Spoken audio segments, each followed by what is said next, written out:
situasi pandemi tidak harus ditangisi, kemudian kita berdiam diri pasrah pada keadaan dan lain sebagainya. Bahwa kita harus melakukan sesuatu, itu ini.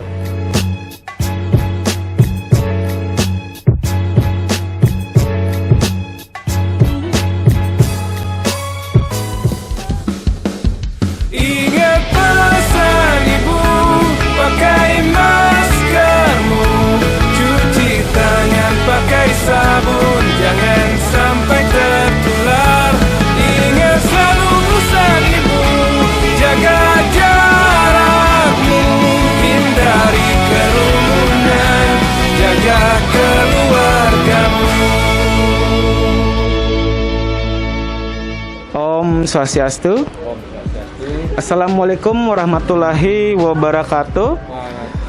Salam sejahtera, shalom. Selamat sore pemirsa. Hari ini saya Putu Mardike dari Koran Bali Express merasa sangat senang sekali karena kembali melaksanakan kegiatan bincang-bincang di tengah pandemi COVID-19. Namun kali ini saya kedatangan bintang bisa dikatakan pengusaha, kemudian seorang lawyer, bahkan aktivis juga. Beliau adalah Bapak Agus Samijaya. Mungkin bagi kebanyakan kita namanya ini sudah tidak asing lagi karena kiprahnya beliau di Bali cukup luar biasa. Selamat sore Pak Agus. Sore. Ya, jadi kali ini kita ingin berbincang-bincang terkait membangun optimisme di tengah pandemi COVID-19 dari sisi perekonomian. Nah, kita tahu bahwa Bapak Agus Samijaya ini membuka Asa Coffee Resto cabang dari Denpasar di Buleleng. Nah, ini menarik. Kenapa menarik? Karena di tengah pandemi banyak pengusaha yang memilih untuk tidak berinvestasi karena kondisi ekonomi yang lesu. Namun Pak Agus justru bisa dikatakan mendobrak itu sehingga ikut membantu menggeliatkan perekonomian. Nah, jadi biar kita langsung saja mendengarkan apa sih kiat-kiat beliau untuk menggeliatkan perekonomian khususnya di Buleleng.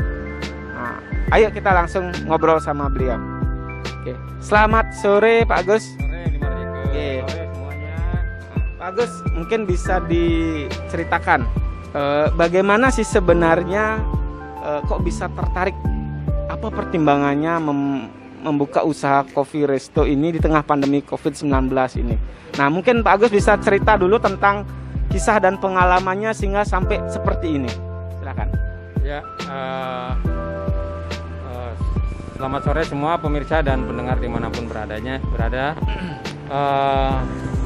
Ya, awalnya saya memang main job saya adalah seorang lawyer yang didahului saya dulu seorang pekerja bantuan hukum di Yayasan Lembaga Bantuan Hukum Indonesia yang dimotori oleh Bapak Adnan Buyung Nasution, Pak Bambang Wijoyanto dan lain sebagainya.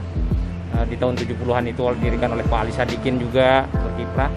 Saya hampir kurang lebih 10 tahun mengabdi di Lembaga Bantuan Hukum Indonesia, YLBHI LBH Bali. Itu saya sampai tahun 2010. Kemudian tahun 96 saya menjadi lawyer, mendapatkan izin. Dan tahun 2001 saya membuka kantor lawyer sendiri yang beralamat di Jalan Kapten Sok Agung Tresna yang dikenal dengan nama Kantor Hukum Asa Law Firm atau Agus Samijaya and Partners. Nah, kemudian saya mulai berkiprah di dunia lawyer. Selain menangani perkara-perkara yang sifatnya profesional, saya juga mengabdikan diri untuk tetap konsisten membantu masyarakat yang terpinggirkan, baik itu kaum petani, kemudian kaum buruh, maupun kaum-kaum terpinggirkan lainnya sampai sekarang ya. Sehingga sampai hari ini pun kami masih banyak mendampingi masyarakat tersebut. Kemudian di tahun 2011 kebetulan ya saya diberi rezeki oleh Tuhan. Saya mulai mencoba memberanikan diri untuk berbisnis di dunia pariwisata dengan membangun villa yang disewa-sewakan kepada orang asing. Dan lokasinya ada di daerah Seminyak, Kuta Bali. Dan Astunggare atau bersyukur sampai hari ini kami sudah memiliki hampir 25 unit villa dengan private pool dan lain sebagainya. Namun sejak 2010 itu memang perkembangan dunia pariwisata sangat bagus. Ya. Dan begitu muncul pandemi Covid, disitulah kemudian dunia pariwisata di Bali termasuk usaha saya juga stuck ya. Semua terpuruk dan kemudian semua tiarap. Orang melihat masih menunggu dan melihat wait and see bagaimana perkembangan situasi ekonomi akibat pandemi dan memang berdampaknya cukup berat. Iya. Oke. Namun demikian memang banyak orang yang kemudian terdiam, ya, takut untuk berinvestasi, takut melebarkan sayap dan lain sebagainya. Dan tapi bagi saya pandemi ini memang sebuah tantangan, ya.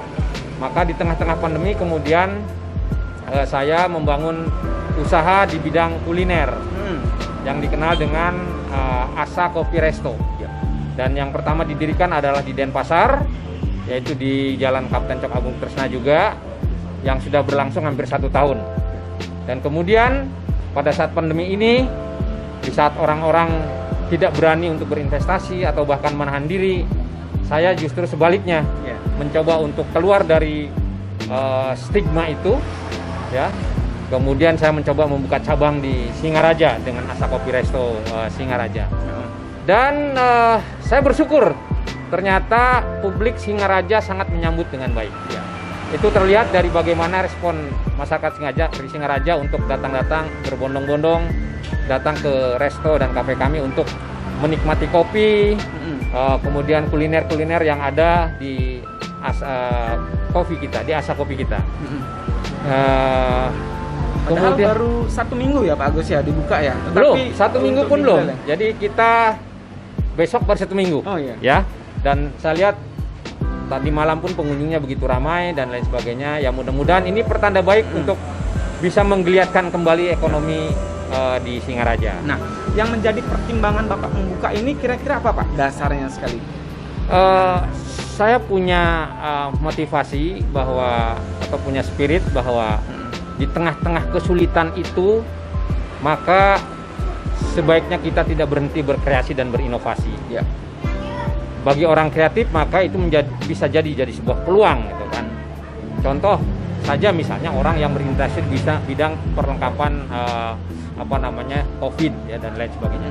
Dan di saat COVID ini kan orang sebetulnya jenuh tinggal di rumah dan lain sebagainya. Mereka ingin keluar bersosialisasi, kemudian berbincang-bincang dengan rekan-rekan kerjanya, rekan bisnisnya dan lain sebagainya. Dan itu saya jadikan peluang untuk Singaraja.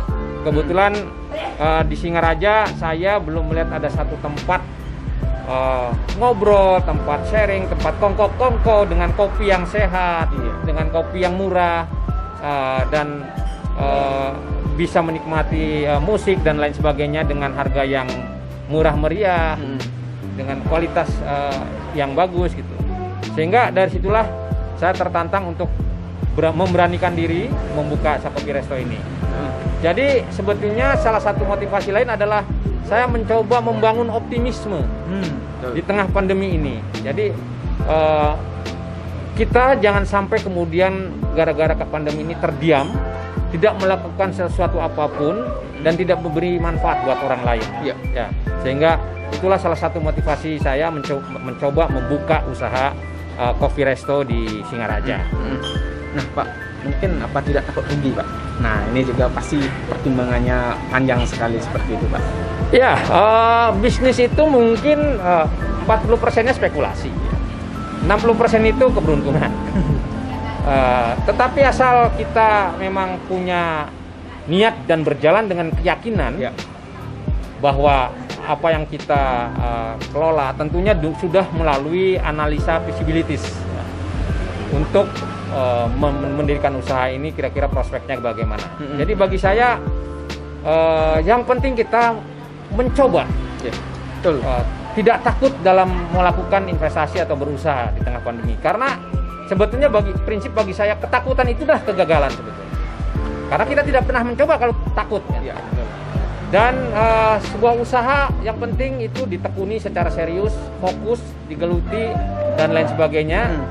Saya yakin Tuhan tidak diam, gitu. Ya. Kemudian sekali lagi saya mencoba memberikan satu spirit buat yang lain, memberi inspirasi buat yang lain bahwa situasi pandemi tidak harus ditangisi, kemudian kita berdiam diri pasrah pada keadaan dan lain sebagainya. Bahwa kita harus melakukan sesuatu itu intinya. Nah, kemudian Pak, Buleleng ini kalau Bapak melihat dari sisi potensi berarti sangat besar Pak ya, untuk berinvestasi atau misalnya untuk membangun resto, untuk berusaha Pak ya. Iya, saya mengenal Buleleng itu dari tahun 90 ya. Dari 90 saya sudah bolak-balik ke Buleleng. Dan Buleleng ini punya potensi yang sangat besar di bidang apapun, perikanan ya, kelautan, pertanian, perdagangan, ada pelabuhan, ditunjang sekarang pelabuhan, apalagi ada rencana dibangunnya bandara. Itu merupakan sebuah potensi yang sangat besar ya. Orang tidak mungkin punya inisiatif membangun bandara kalau tidak dianggap prospek, ya kan? Pariwisatanya juga demikian. Dan itu menurut saya sebagai sebuah peluang yang harus dilakukan dengan sebuah tindakan nyata gitu. Nah, itu kita harus tangkap. Kira-kira itu. Nah, Pak, kira-kira berapa karyawan yang dipekerjakan di Resto Asa Coffee Resto ini, Pak? Sementara ini kita kurang lebih 20 karyawan. 20 karyawan Ya, dan semua 20 itu karyawan. sebagian besar anak-anak lokal ya. Hampir 90%. Oh, ya. 90% adalah asli Buleleng. Asli Buleleng. Asli Buleleng. Jadi ingin memotivasi mereka Ya. agar punya keberanian Ya. untuk belajar, kan seperti itu Pak? Yang 10% itu adalah mentor-mentor ya, barista, kemudian chef, kemudian apalagi kitchen. Itu sengaja saya turunkan ke Buleleng untuk memberikan edukasi kepada anak muda Buleleng. Khususnya para karyawan yang bekerja di tempat saya. Ya. Supaya mereka mendapatkan ada transformasi ilmu baik di bidang barista, chef maupun di bidang bartender. Nah, setelah Bapak hampir kurang dari seminggu ini, berarti bisa dilihat secara rata-rata bahwa sudah mulai diterima, dilirik oleh masyarakat. Nah, ini sebenarnya menjadi peluang tersendiri. Nah, jadi kalau menurut Bapak, animo masyarakat setelah dibukanya Asa Coffee Resto ini di tengah pandemi kira-kira bagaimana? Saya lihat begitu di luar ekspektasi saya, malah sangat positif. Saya tidak mengira bahwa dalam jangka waktu seminggu, bahkan belum seminggu, itu masyarakat merespon berbondong-bondong untuk mencoba kuliner kami. Dan dari laporan pihak pengelola yang di sini, itu responnya sangat positif. Bahkan kita belum buka, itu sudah banyak orang yang nanya bukanya jam berapa dan lain sebagainya. Itu sebuah tambah peluang lagi buat kita untuk lebih meningkatkan kinerja usaha gitu. Nah, kalau dari sisi tempatnya kan sangat instagramable, jadi sangat ramah dengan milenial seperti itu. Nah, fasilitas apa sih yang ditawarkan di Asa Coffee Resto ini, Pak? Ya, kita di sini satu ada live music. Sementara memang kita dilakukan di weekend ya. Di hari-hari biasa kita siapkan musik lewat audio ya. Kemudian kita free wifi. Ya.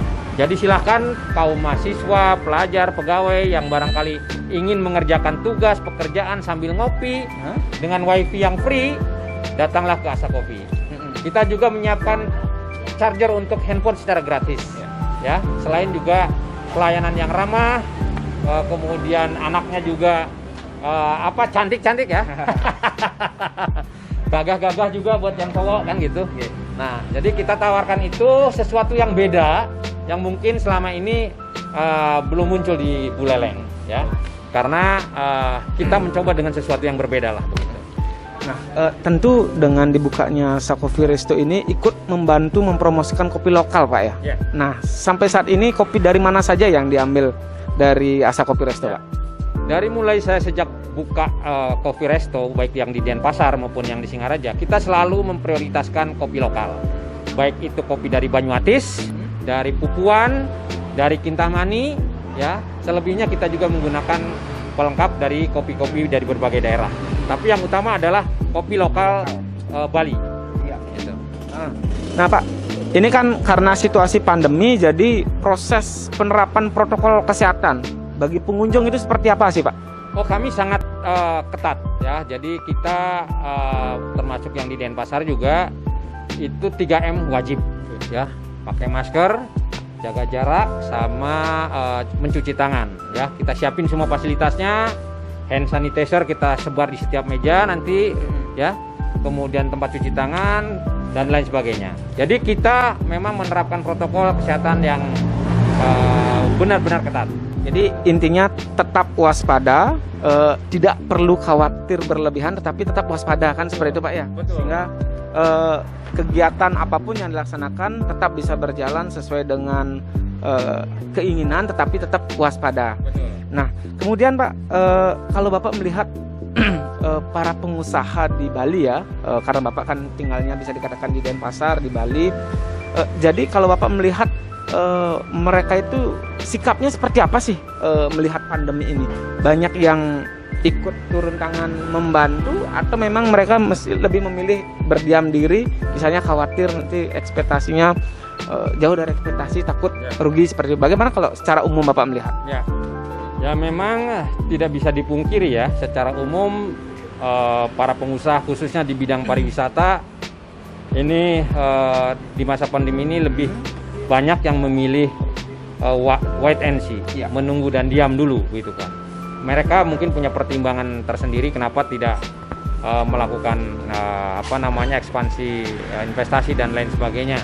Dan itu saya wajar menangkap mereka. Tetapi ada beberapa pengusaha justru di saat pandemi ini terus berinovasi mencari peluang ya, dan menganggap pandemi itu sebagai sebuah tantangan untuk menggali peluang-peluang yang bisa diambil. Semacam pain point ya, Pak ya? Ya, dan cukup banyak yang sukses juga begitu. Jadi tidak semuanya gara-gara pandemi ini sebetulnya kemudian mengalami keterpurukan. Ada beberapa sektor usaha yang justru bisa meraih keuntungan besar di saat pandemi. Ya, salah satu contoh lah misalnya orang yang bisa menangkap apa kebutuhan di saat pandemi ini dan lain sebagainya.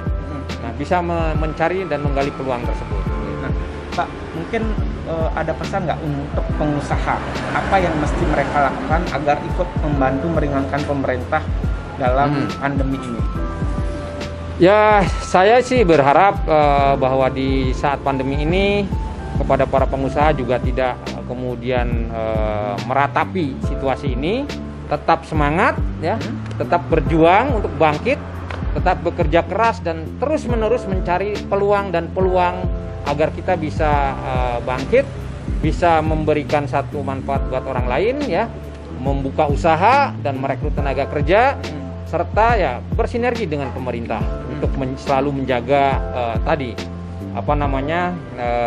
ikut membantu penyebaran anti supaya menjaga tidak menyebarnya pandemi ini dengan menerapkan protokol kesehatan dengan baik. Gitu. Nah, tadi Bapak bilang selain buka resto, Bapak juga adalah bisa dikatakan pemilik dari puluhan villa seperti itu yang ada di Bali.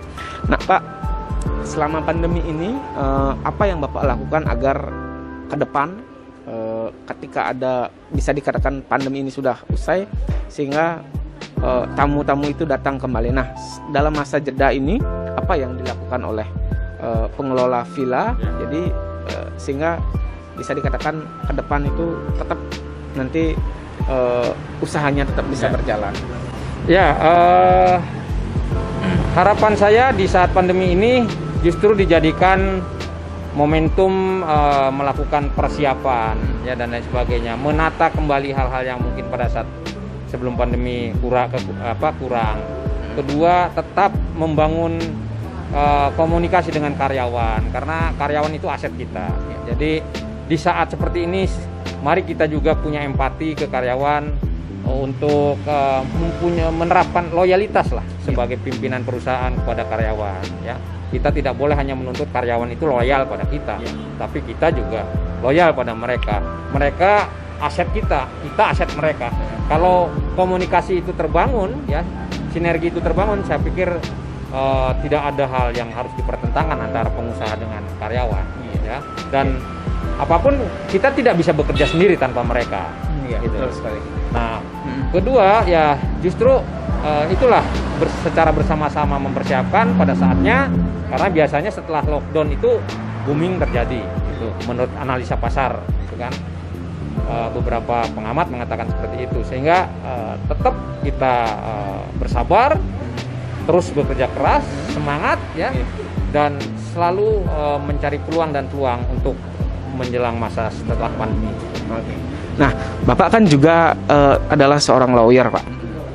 Kalau Bapak melihat dari penegakan hukum selama pandemi ini, kemudian fenomena-fenomena di masyarakat, kan ada beberapa hal-hal yang mungkin perlu diberikan masukan. Mungkin kira-kira Bapak mengamati seperti apa, Pak, penerapan atau penegakan hukum di tengah pandemi ini? Kan banyak diberitakan ada upacara adat, pelakunya pelaksananya ditetapkan sebagai tersangka.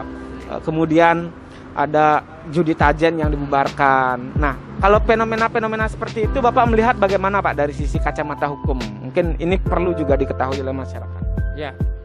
Ya sebetulnya sih hukum di masa pandemi ataupun tidak di masa pandemi tetap harus ditegakkan, ya.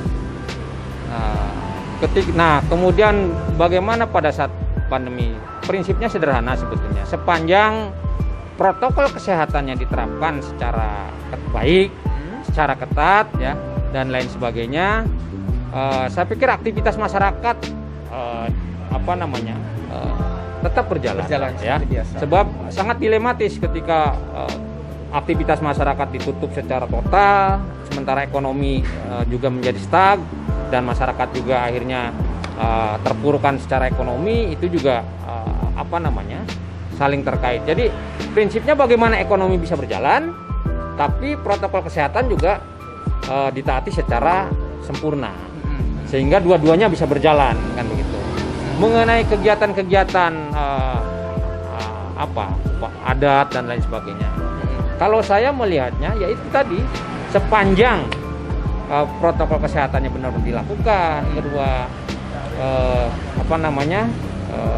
masyarakat juga bisa tertib, taat dan lain sebagainya, kemudian dalam pelaksanaannya bersinergi dengan pihak-pihak terkait, baik itu gugus tugas dan lain sebagainya, saya pikir sebetulnya masih tetap bisa berjalan, meskipun mungkin dari sisi jumlah peserta dikurangi. Tapi jangan sampai kegiatan-kegiatan yang sifatnya memang harus berjalan kemudian terhenti dan dihentikan, gitu. Ya, betul sekali, ya. Harapan Bapak di tengah pandemi COVID-19 dari sisi perekonomian sih seperti apa, Pak? Ya, saya berharap